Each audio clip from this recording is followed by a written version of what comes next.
Bring a container next week. All right. Well, I'm delighted to be here, and actually this is an outgrowth of one of the earlier programs about a month ago. One of the speakers said that we don't need much protein, and by all means don't take protein powder. Well, I was taking protein powder, and I actually started taking more. And when I went to the gym, I was able to do more weights than I could before I was taking as much protein powder. So I started discussing with Dave that maybe the recommendations on protein weren't quite right. And so maybe we ought to look into it. And just being a researcher, I've been doing research now on health and diet and ultraviolet radiation and vitamin D for about 20 years, mainly trying to figure out what causes disease. This is the first time I've actually tried to look at more about requirements for personal diets. So we're going to discuss, here's the outline. Start with proteins, the functions, what are essential amino acids. I actually did an ecological study of protein requirements for optimal remaining life expectancy at 60 years, the last couple of days, and they give you results from the journal literature. And while I was at it, I figured we may as well do dietary fat, look at the types of fat, the sources, another ecological study. And one of the questions that Dave posed was, what's wrong with the 80-10-10 recommendation? 80% of the calories from carbohydrates, 10 from protein, and 10 from fats. Well, you'll see when I get to the end that that's probably not a very good ratio. So proteins are a class of large, class of complex polymers consisting of long chains of polypeptides, often bonded with nucleic acids, lipids, etc. Proteins are found in all cells, are essential to the diet of animals, are the basic components of cartilage, hair, skin, etc., and often function as enzymes, hormones, or antibodies. The word comes from the French or Greek origins. So we normally think of protein as being necessary in building and repairing body tissues. For example, if you do not receive enough protein in your diet, muscle wasting and other symptoms may result. Exercises like strength training cause micro tears in the muscle, and as your body repairs these tears, it causes muscles to enlarge. Protein is necessary to the immune response that helps to heal the tiny muscle tears. However, consuming extra protein will not help your body to build extra muscle. Then I found out that hormones are related to proteins. These are chemicals produced by glands in one part of the body that help coordinate activities and communicate with other areas. Protein hormones bind to receptors on the cell membrane instead of entering the cell directly. Hormonal proteins, like insulin and oxytocin, play vital roles like controlling blood sugar concentration and stimulating contractions during childbirth. Hormones also activate muscle growth by increasing protein synthesis or decreasing protein breakdown. Then there are enzymes. Enzymes are proteins that bind to molecules to speed up chemical reactions.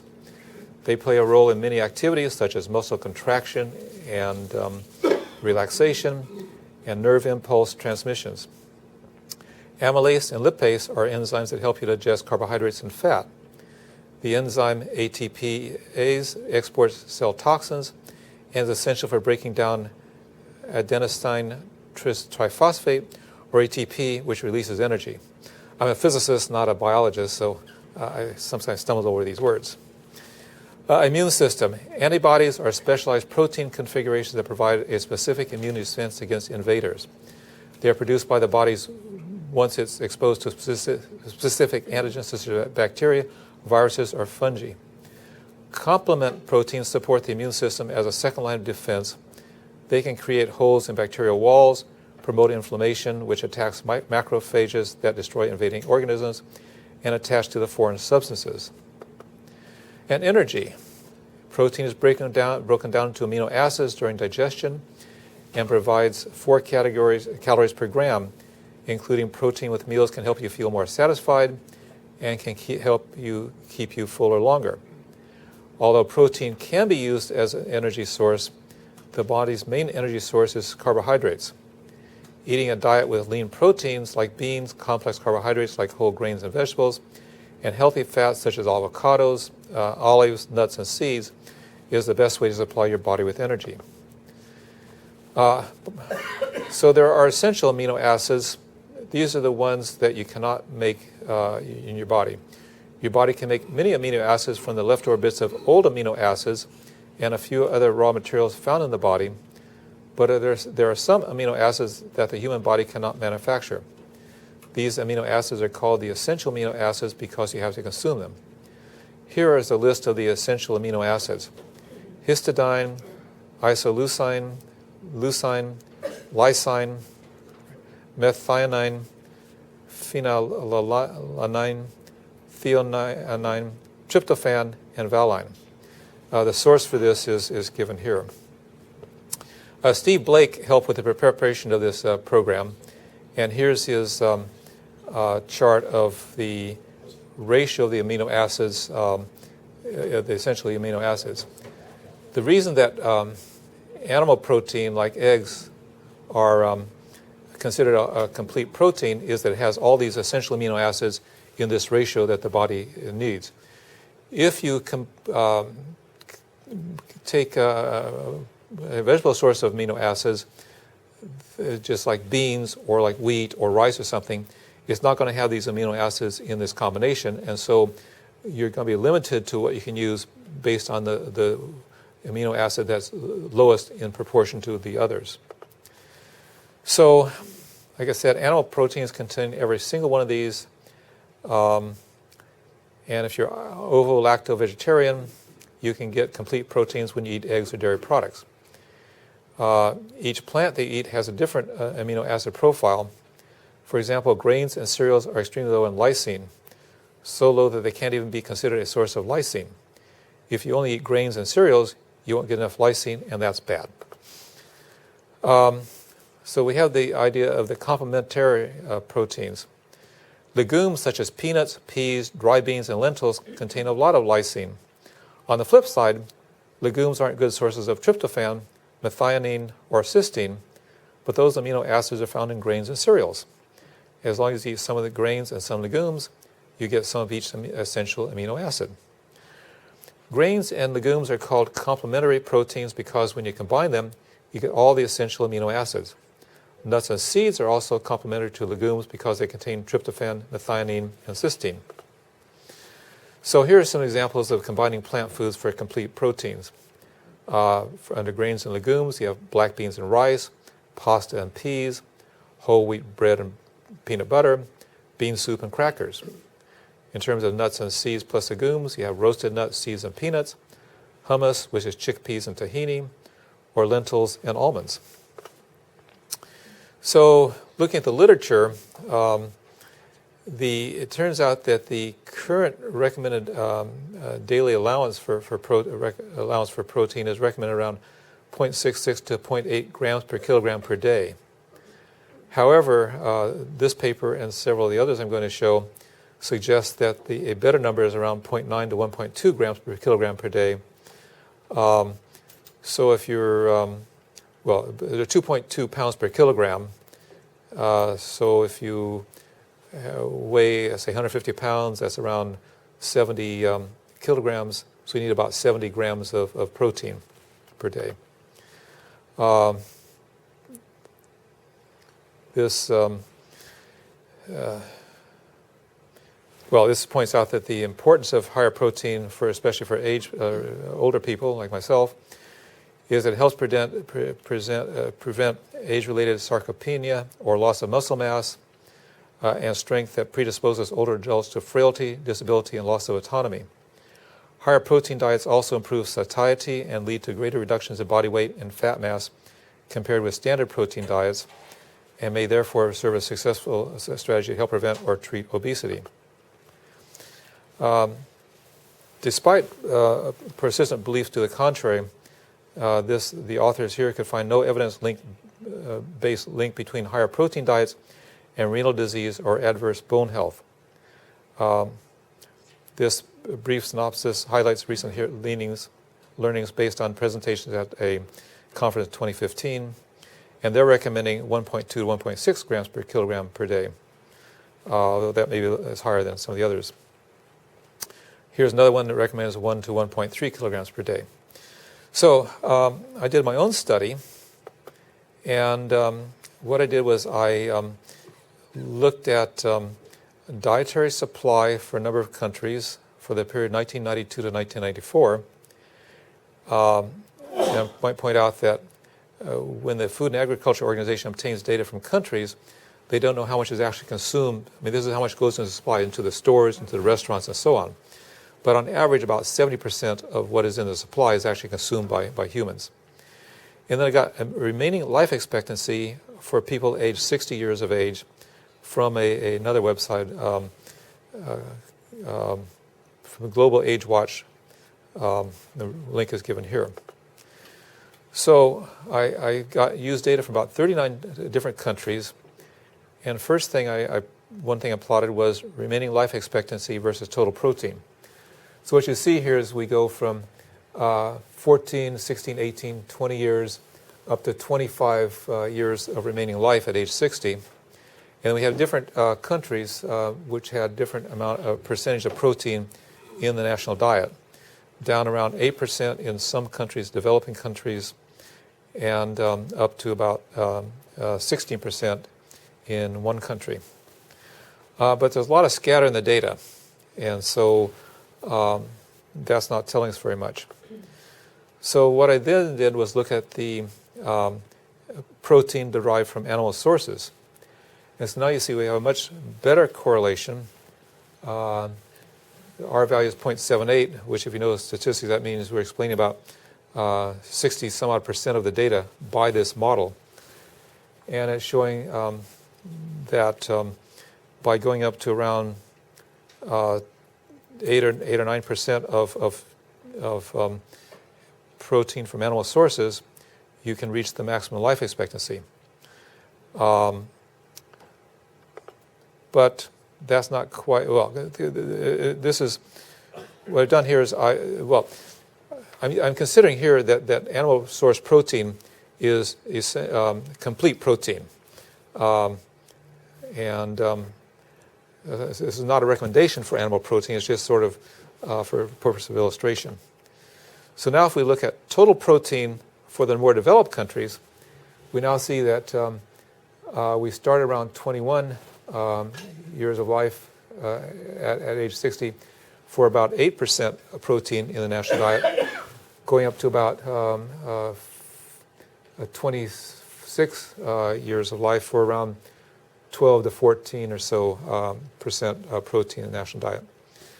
So if you take rice, for example, it has only 9% protein in the energy, whereas wheat has more like 13%. So if you have a country like India or Pakistan or Bangladesh that's mainly a rice-based economy, they're going to have fairly low protein amount in their diet. It's also interesting that in China, the northern Chinese were mainly wheat eaters, the southern Chinese were mainly rice eaters, and the people in the northern part of China were actually taller than the people in southern China because of the more protein from their diet.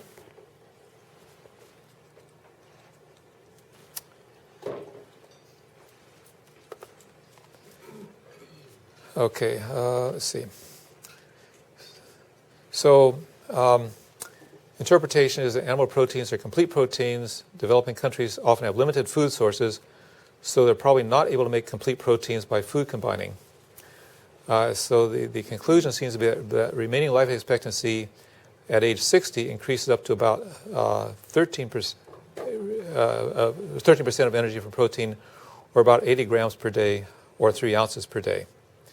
So instead of 10% of the energy from protein, it looks like 13% is a better number. Now, the difference between 10 and 13 seems like a small amount, except that it's 30% more protein than you get at just 10%. And we've seen here how important proteins are in the body. It's not just muscles, it's not just energy, it's the immune system, it's enzymes, it's hormones, et cetera, et cetera.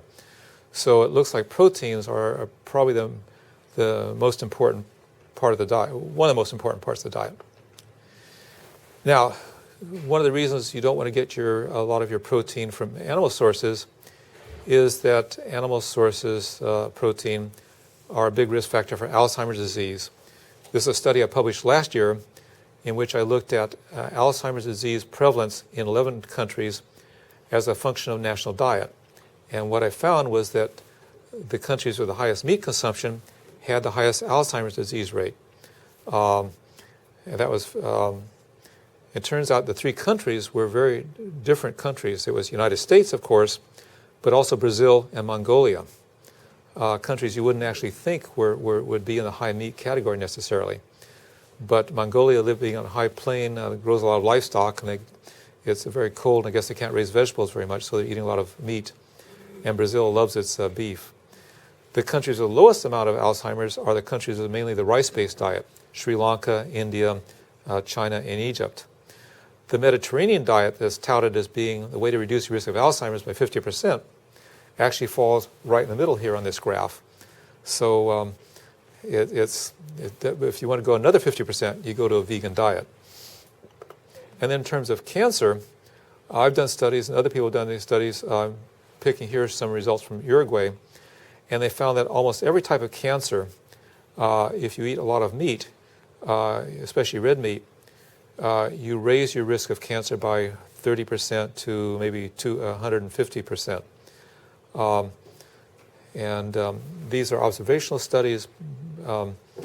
It's hard to do randomized controlled trials. I mean, how do you tell people that you're eating meat? And I mean, you can't really fool them into thinking that the false meat is really meat. So you've got to do the observational studies.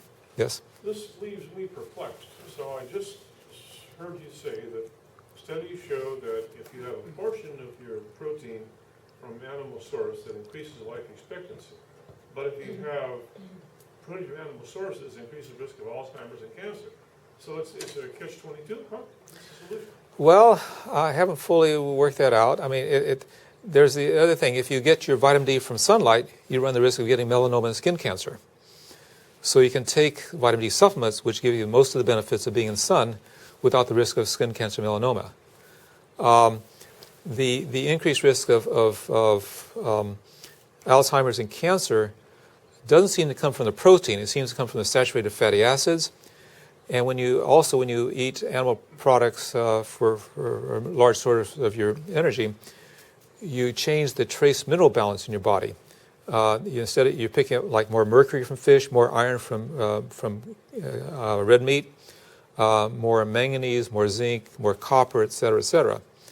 Whereas you eat vegetables, you're getting more of the calcium, magnesium, potassium.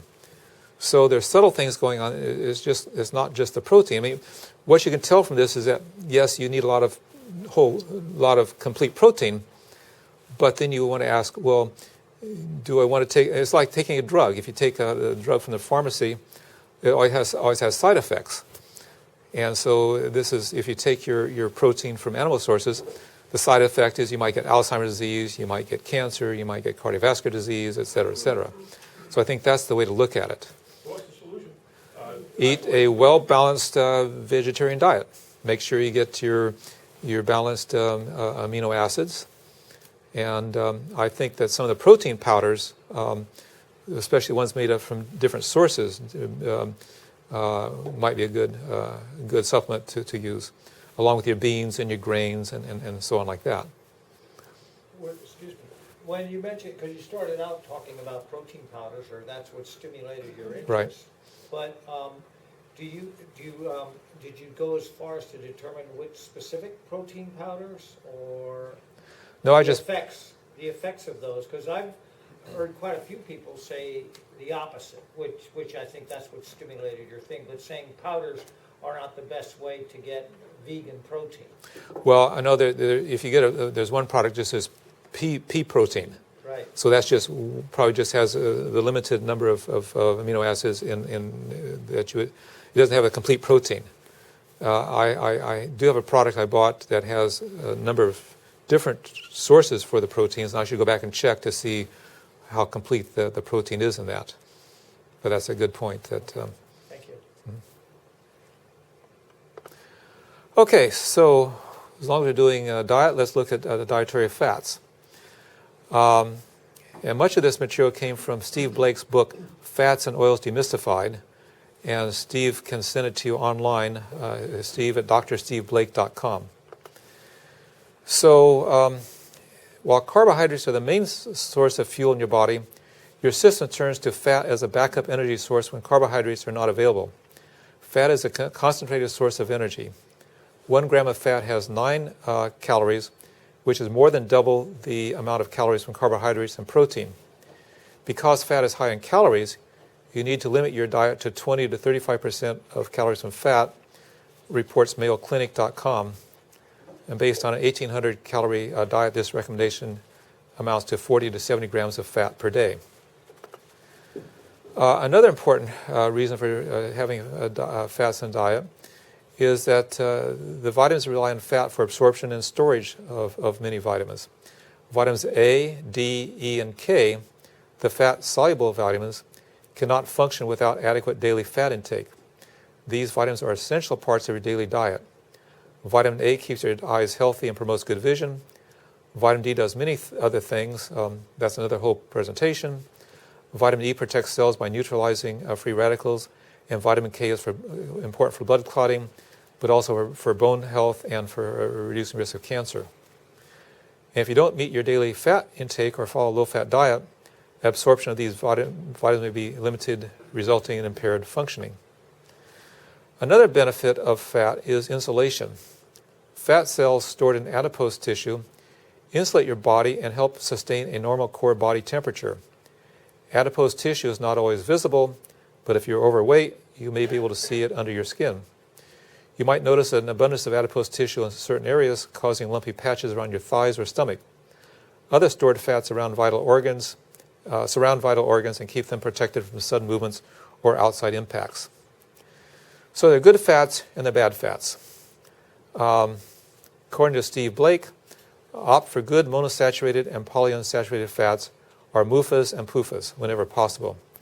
These heart-healthy fats stabilize cholesterol levels and lower your overall risk of cardiovascular disease when you consume them in place of bad fats. Monosaturated and polyunsaturated fats come from vegetable oils, nuts, avocados, and cold water fish. Oh, I guess that's not from Steve. Fish such as salmon and tuna. I guess I got this online. Bad fats or saturated or trans fats raise low-density lipoprotein, also called LDL cholesterol.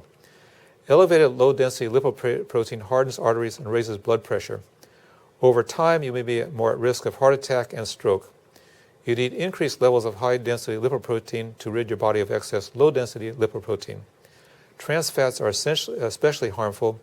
Saturated trans fats are naturally occurring in meat, seafood, and dairy, but processed junk foods also contain these damaging fats.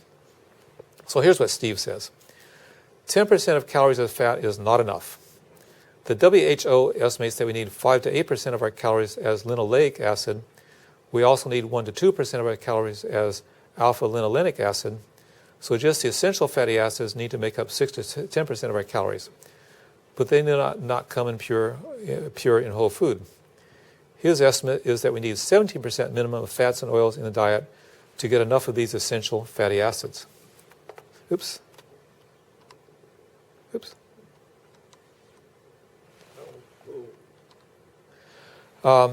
We need essential fatty acids available to be elongated and desaturated into eicosanoids. It is also crucial to get enough fat in each meal to trigger cholecystokinin to trigger bile release, or we cannot digest carotenoids, tocopherols, vitamin D, vitamin K, or any other fat-based nutrients. So linoleic acid is the predominant N6 polyunsaturated fatty acid in the Western diet, and we can obtain it from vegetable oils such as sunflower, safflower, soybean, corn, and canola oils, as well as nuts and seeds. However, some of these oils are not recommended due to the way they are processed. Here's his graph about the sources of linoleic acid. English walnuts come right up on top, followed by black walnuts, pine nuts, sunflower seeds, Brazil nuts, pecans, sesame seeds, peanuts, etc. Coconut meat is at the bottom. Then there's alpha-linolenic acid, or linolenic acid. This is a kind of omega-3 fatty acid found in plants. It is found in flaxseed oil and in canola, soy, perilla, and walnut oils. Alpha-linolenic acid is similar to the omega-3 fatty acids that are in fish oil, called EPA and DHA. and I understand the body can actually convert the alpha-linolenic acid to these acids, although not necessarily very efficiently. So the primary source of alpha-linolenic acid can be flax seeds, although they have to be ground just before being consumed. Otherwise, they go rancid. English walnuts, black walnuts, pecans, sesame seeds, and on down the list. Saturated fats, one of the highest sources, most concentrated source, is coconut oil. Coconut oil has some recommendations in the health food industry, but Steve is very much against it because of the amount of saturated fat in it. Coconut butter, the same. Of course, then you go, and palm oil has a lot of saturated fat. So a lot of the fatty, you've got to watch out. The fatty acids tend to be hard at room temperature, more likely to be saturated fatty acids. Olive oil has only 14%, peanut oil 17%. So in the amount of dietary fat amounts in a serving, if you ate an 8-ounce bag of potato chips, you get 85 grams, which would be your daily allowance. But it's not a very healthy type of fat. Chicken would have, a quarter chicken would have 43 grams. Sunflower seeds, half a cup, would have 36 grams. Peanut butter, 2 tablespoons, 32 grams. Avocado, raw avocado, half of raw avocado, 31, and so on.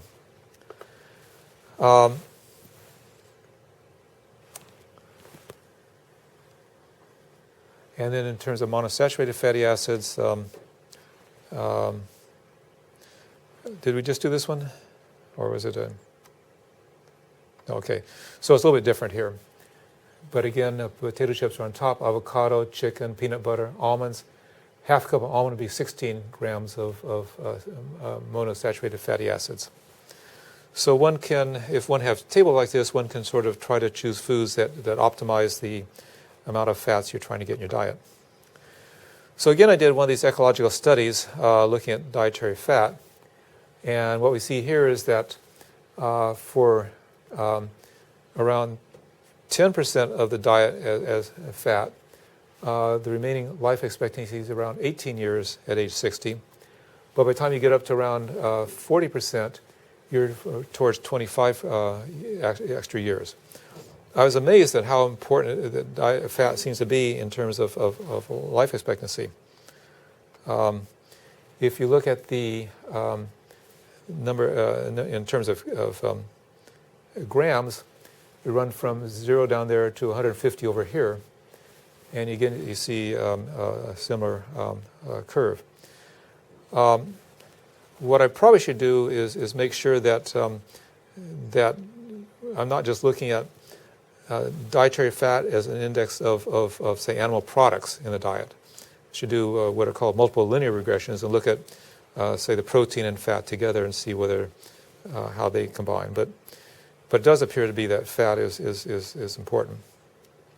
So what I've come out with in this the analysis and reading the literature is that the ratio of protein to fat to carbohydrates for the longest life expectancy over the age of 60 years, it appears to be 13% protein, 30 to 35% fat, and 52 to 57% carbohydrates. This would translate to maybe 80 grams of protein per day, 80 to 100 grams of good fat from plant foods, and the remainder from complex carbohydrates. And I was just in Iceland last week, a country that lives on fish and even whale hunt still. But I was able to find one beautiful vegetable buffet in the northern part of Iceland. So they do eat vegetables there. All right, I'll be happy to take questions. Well, I'd like to give some solutions now. First of all, on protein, you're talking about protein powder.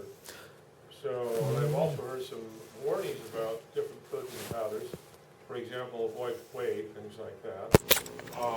But I'd like to find out more about how to make this work.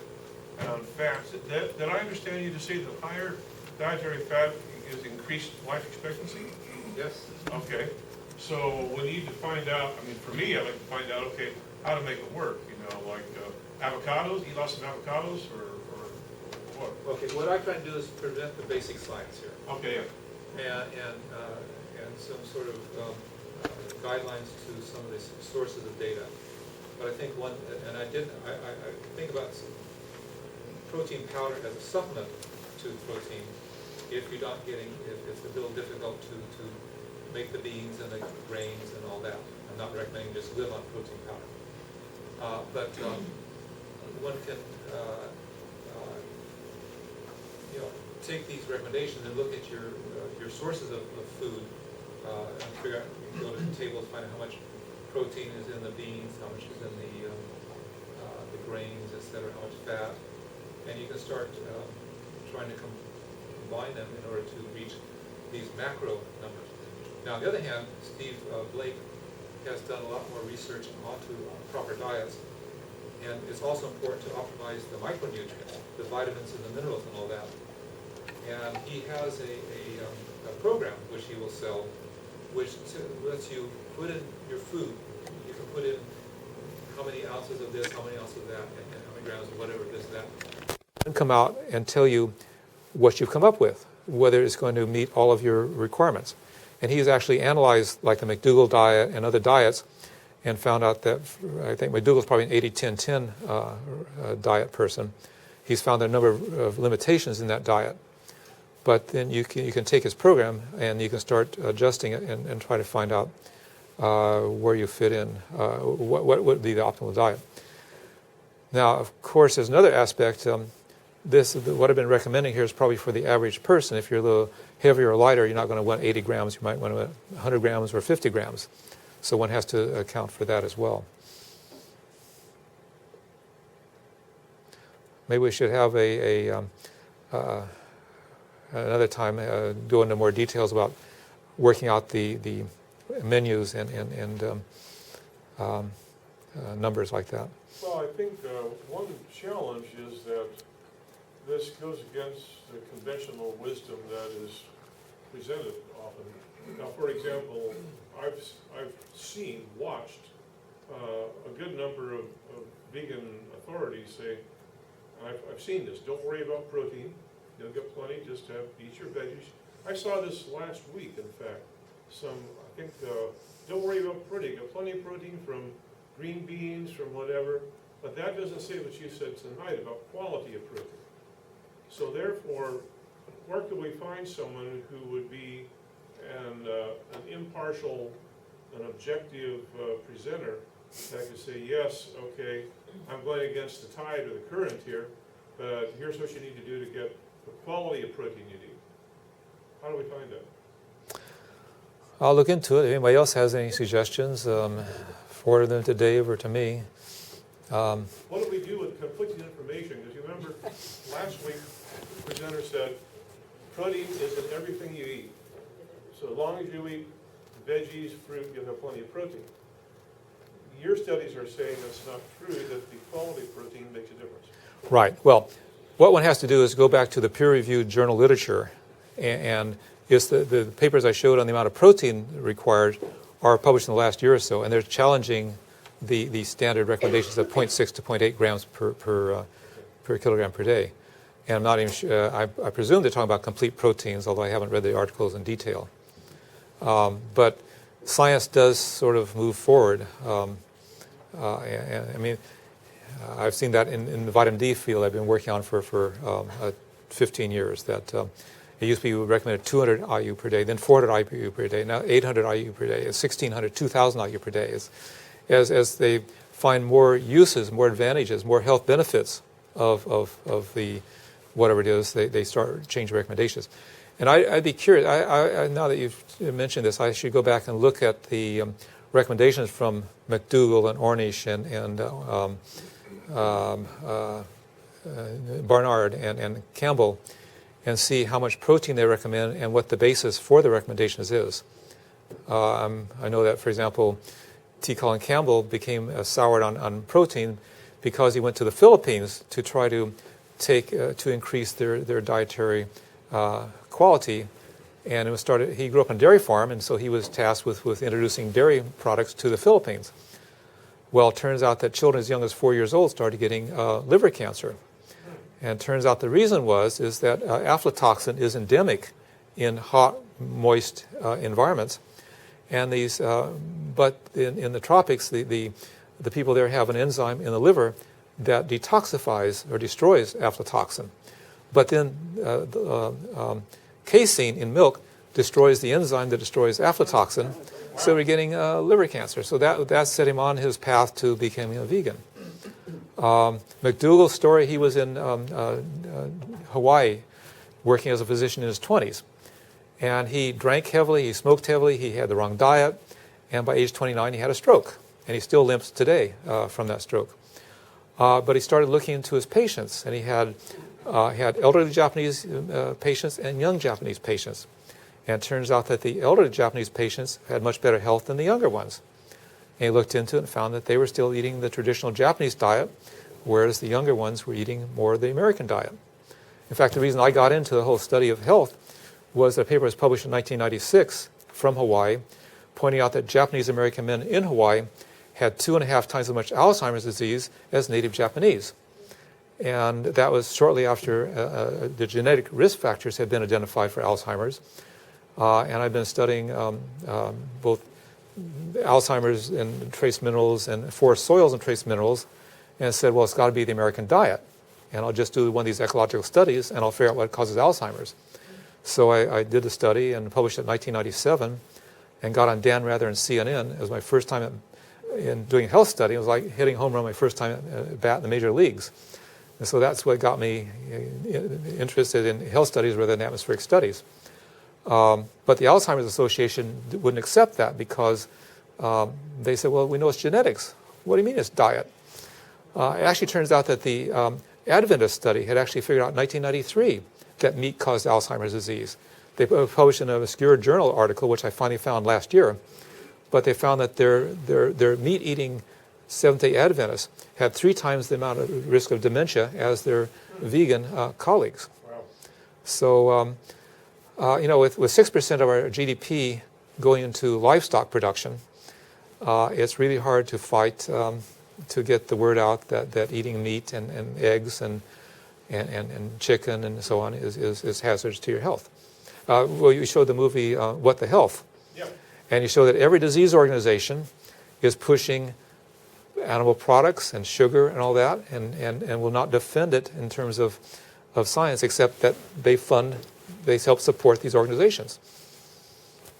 And so. Fascinating.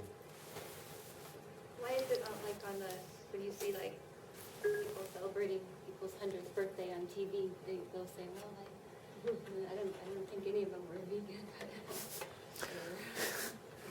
Well, if you look at the blue zones, Okinawa is one of the blue zones. Pardon? Okinawa is a part of a blue. There's a book called The Blue Zones. So somebody went around the world finding populations that had the longest healthy life expectancy.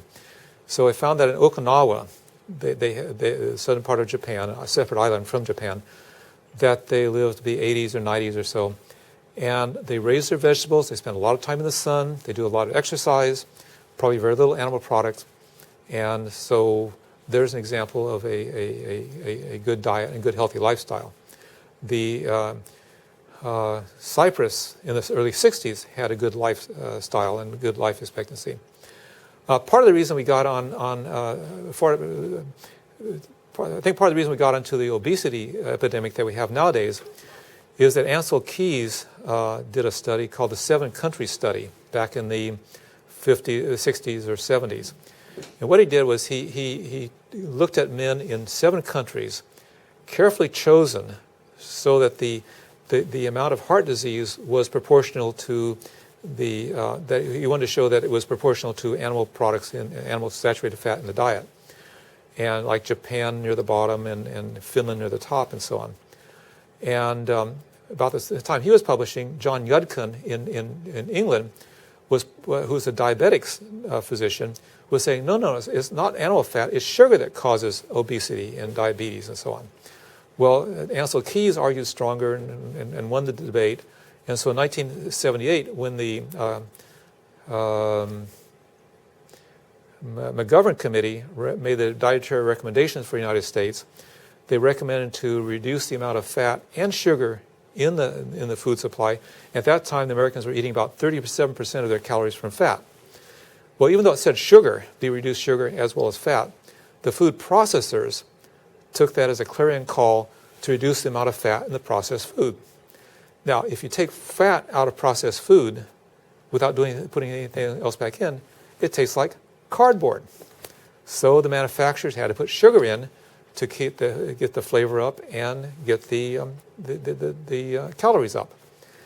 Well, the problem with eating a lot of carbohydrates like that is you get an insulin increase, you then get rid of the glucose, and you crash, and you get hungry, so you eat more to make up for the fact that you're low on energy, and you get this endless cycle, and you overeat. I mean, can you imagine eating a quarter pound of butter twice a day? No. Maybe a little cheese, but not that much. So that was the beginning of the epidemic of obesity. Manufacturers liked it because it's cheaper to put sugar in than fat, and they've exported this all over the world. So I don't know if you've ever looked at the obesity maps of the United States from the CDC. It starts sort of in the south in around 1980s or so, and then sort of creeps up, and it's just sort of like this organism sort of covering the entire country, changing the color as it builds up to around 30-40% in the south and 20% or so in the other states. What about high fructose corn syrup and saccharine, sugar substitutes? So high fructose corn syrup is essentially sucrose with maybe a little bit more fructose than in normal table sugar. Rob Lustig is one of the prime opponents of both fructose and processed foods. He's at UCSF, and I think we showed his movie here a couple times ago. So as he's pointing out that whereas glucose is controlled by insulin, fructose is only controlled by the liver, and if you get too much in the liver, you get fatty liver disease, non-alcoholic fatty liver disease. As far as saccharin and other non-caloric sweeteners go, there's a little bit of evidence that they are adverse.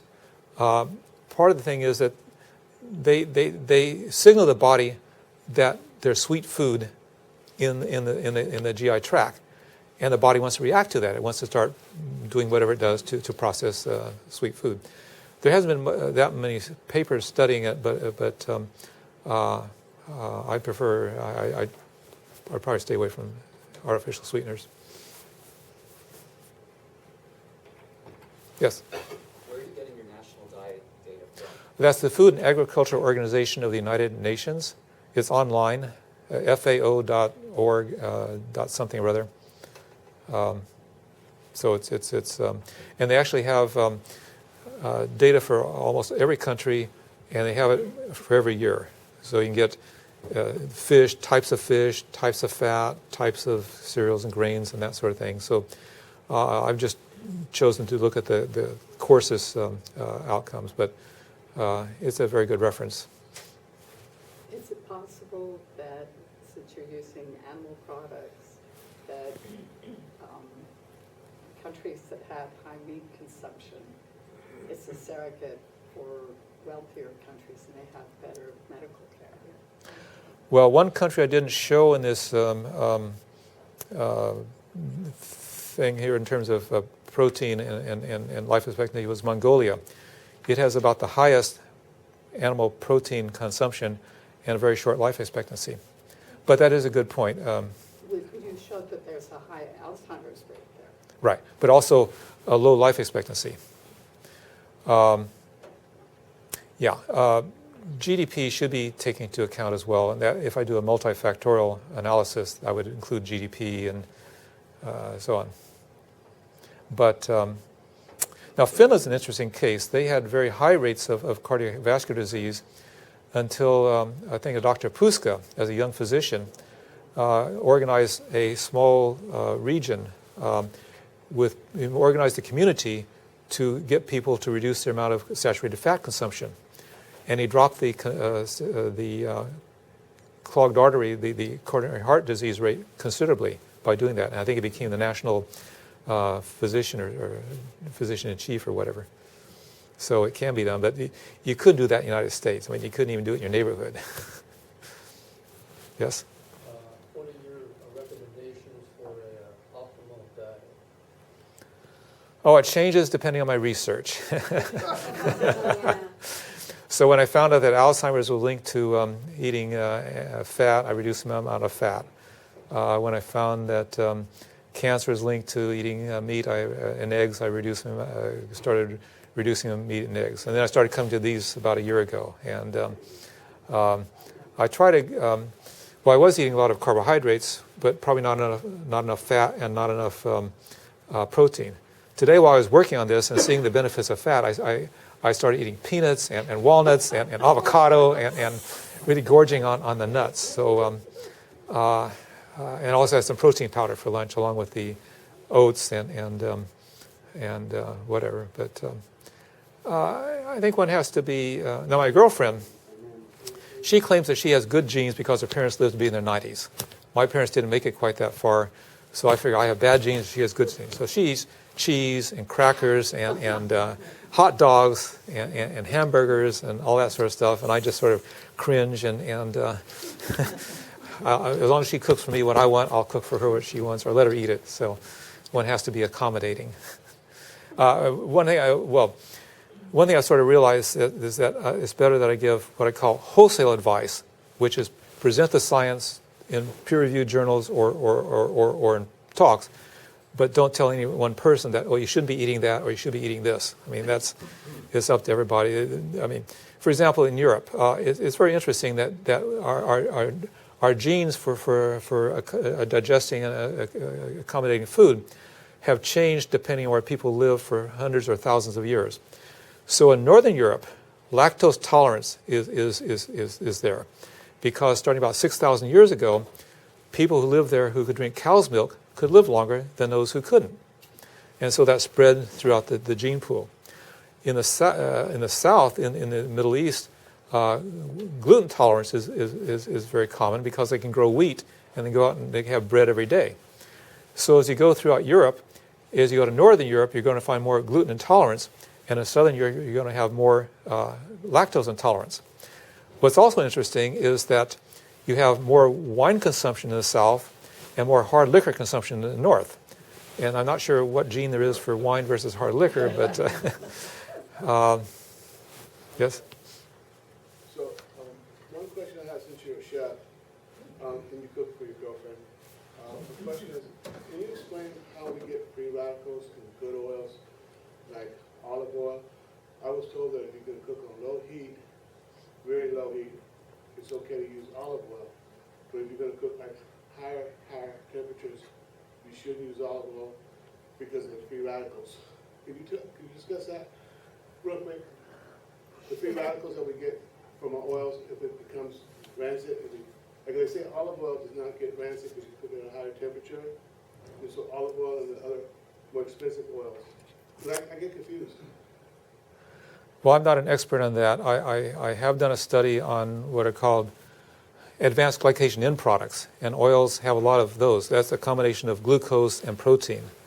And if you cook if you were eating meat and barbecued your meat and made it brown to taste better, that also produced a lot of these advanced glycation end products, which produce more free radicals. So, and if you age cheese, has more advanced glycation end. When you talk about when you stir fry your vegetables or something like that, some people use olive oil, but they say you're not supposed to use it high heat because it Right. turns into free radical. Then it's not Right.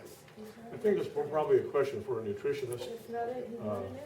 Fishy, do you have any thoughts on that, or? I'll talk to Dave after. Okay. Well, I'm going to ask for something. We had a distinguished presenter here last week who got their PhD from nutrition at UC Berkeley. His wife is here tonight, is that right? Yes. Now, you've heard two presentations. I would like to ask Dr. Kambata, Cyrus, to come back and explain about this quality of proteins. Because last week he said that protein from any source is fine. Now, I'm totally confused. He's got the PhD, not me. So I wonder if you could talk to him to come back sometime and do a study on quality of proteins. That would be fabulous, because now you've shown in your studies here that quality makes a difference, right? Not just green bean protein is just as good as some other protein, whatever, but there's difference in quality. So we need to know about that. Correct? Yeah? That'd be wonderful. Thank you. Thanks for having me. No rotten tomatoes, and this is a wonderful presentation. Thank you. Thank you.